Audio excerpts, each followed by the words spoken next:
આ વાજુ દેખરું મારા દેવના જગાડવા આલેલું છે. એમનું શોખનું નહીં આલ્યું દબર બુઆ. પણ એ તો જેને ખબર છે એ ને, જેના વાજુ નહીં અને વેદનાની ખબર ન હોય જગતમાં દુનિયામાં દેવ શું કહેવાય. અને મત માનો તમે તાર ખાટલે મન યાદ ન કરતા પછી છોડું તો મારું નામ માતા નહીં ભાઈ. જેને જેને ઓગળીઓ કરી છે ને એની વેળા અત્યારે લૂંટાઈ ગઈ છે અને એના જ પાવરથી ધૂણવાની છું.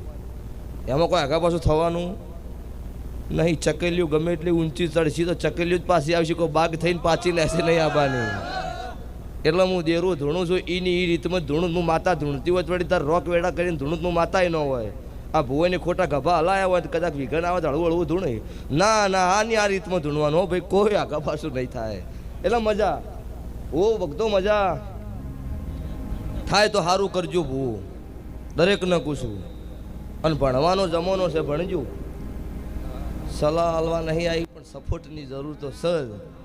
પણ સલાહ હાલ્યા જેવી હોય એ હલાય કે ભણવાનો જમાનો છે ભણજો. ભણશો ગણશો તો જ તમારું મારું સ્વભાવવાળું વર્તન ચાલો.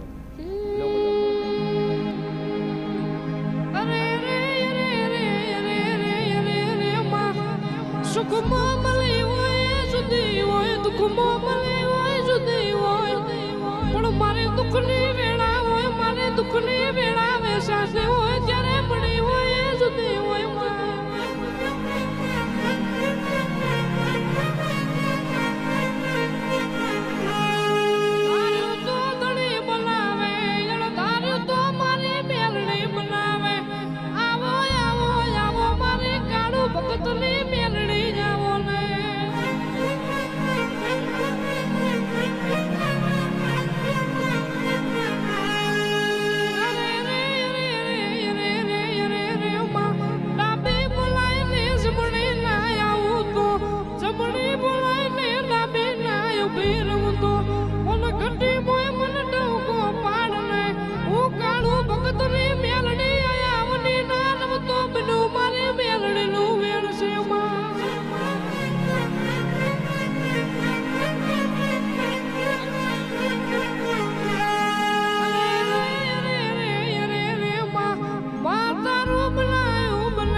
શું નામ કીધું ભાઈનું? વિપુલ.